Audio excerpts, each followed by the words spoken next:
Okay, so I've now put in all that information, as you can see down here from the question.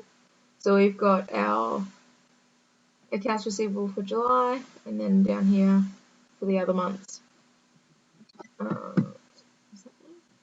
And then you can see here as well, I've got my estimated payments and the bank balance down the bottom. So that's debit, that 5,000. If it had been a credit, we'd put that in as a negative. For these guys, I've renamed them. You've probably noticed that from before, if you could see them. To make it a bit simpler as well, I'll delete these extra ones because we don't need them, so it might just confuse us if we have more than we need. The template just has a whole range of them. You can change them as you go. For this operating expenses, we've included the amount here with the depreciation, but we've also included it on another line here. Alright, so first step will be putting in some formulas for our estimated receipts from accounts receivable. This first yellow one is just for the title. So if I do an equal sign and then go across and back up the top of this one to the name of the firm and just press enter, it will then reference that cell. And again for this one, for 3 months ended November 2014, and it just pops that in. Sorry. So for our credit sales, we know from the question that 90% will be paid in the month following the sale, and the last 10% will be paid in the second month following the sale. So that means that we need to go back 2 months prior to September, which, if I'm good at going backwards, is July. We'll have July, August, September, and October in there. Oops. Awesome. Now these credit sales, we just want to take straight from the input amount. So we can go equals for July and pop in this credit sale for July. Same with August. We'll grab that guy.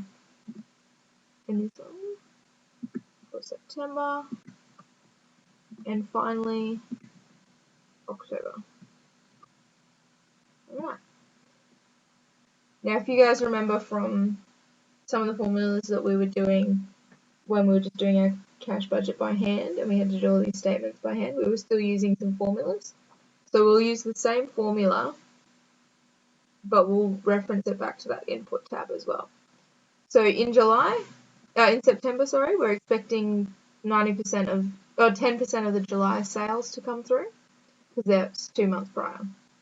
So I'll multiply our credit sales in July by the 10% of the second month over on our input page. And I'll just press enter on that and then go back to it because we want to be able to copy these across into October and November. So I'll lock in B11, which is the reference to our input cell. And then I'll lock in B because we want to lock the column to our credit sales column, but we don't want to lock in the row. And that one's done. So then we'll take the same approach for August. We're expecting 90% to come through. So we'll multiply it by the 90%. And then the same thing, we'll lock those cells and the column there. Now that we've done that, we can select both of those and Control C, Control V to paste them into October and November. And then we'll just sum those up and total them across. So that's really easy. Now if we had to make any changes to these credit sales, we just have to update the input page and it would flow through because of these formulas. So I want you to just pause the video now and have a go at doing the accounts payable, so this tab. See if you can get the same logic, use the same logic to do the formulas for these guys. And I will pause this and put it in as well.